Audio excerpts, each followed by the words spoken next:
Well, if you listen to what President Trump just had to say, certainly not. He said that there was a lot of headway that has been made here. He says that the relationship between himself and many of the other leaders here at the G7 is at a 10.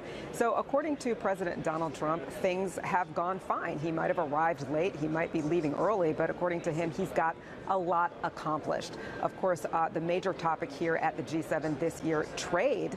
And it's something I want to bring in Matthew Bishop on. He is an expert in international politics from the University of Sheffield.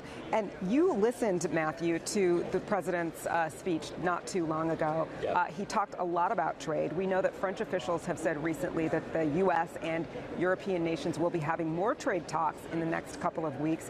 What does that tell you about what sort of meeting of the minds there was on trade at this year's G7? Well, I mean, the trade has kind of overshadowed the summit, actually. I mean, the summit was supposed to have 5 broad agendas, really, really ambitious themes, actually, that the Canadian government wanted to discuss. And Trump's tariffs kind of overshadowed that. I think, actually, the European countries and Canada have played a really, really clever game, because what they've done is they've sort of managed Trump, and they've kind of not allowed him to combust. So they've been very clever in kind of letting him talk about all the things he wants to talk about, make his comments about trade, suggest that yes, we can start some talks at some point in the future, whilst not leading to a situation where there's sort of this massive diplomatic crisis, which I think has actually been very clever on their part. So speaking of diplomatic crises, a lot of politics does have to do with relationships. There's been a lot of reporting about tit for tats between the president and other leaders, negative tweeting, negative comments, but we just heard President Trump say that when it comes to his relationship with some of these leaders, it's a 10, and that the fake news is reporting, of course, the wrong information. Yeah. You've been watching all of this. What's the real deal? Yeah, well, the real deal is, again, I mean, they've just managed him very, very cleverly. I mean, they could have come in and they could have, in the actual inside the rooms and been antagonistic towards him, but what does that really achieve? I mean, he's not a normal, rational politician, so the normal rules of diplomacy don't apply.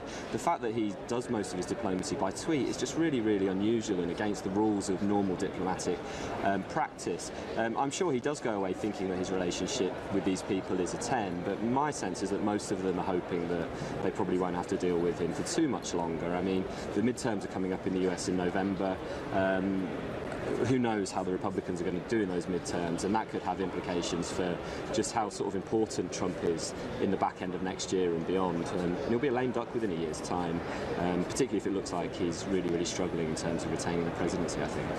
One of the other issues that's been a sort of point of contention here is this communique that's usually issued after a G7 wraps up. There's been reporting that there either might not be a communique at all because leaders can't come to enough of a consensus on these issues, or there might be a communique from the G6 minus the United States. How significant is something like that? Well, it's extremely significant. I mean, it's not just that the communique is normally issued at the end of the meeting. The communique is normally written before the meeting even starts, and the whole point of the meeting is just to iron out the most contentious issues towards the end. And again, we had these 5 really, really important themes. We had gender, we had jobs for the future, the situation with the oceans and climate change. It's a really ambitious agenda that the Canadians put together, and it's unlikely, I think, that we're going to see anything remotely approaching what they would have hoped for in terms of a communique that could actually say something really meaningful about all of those issues.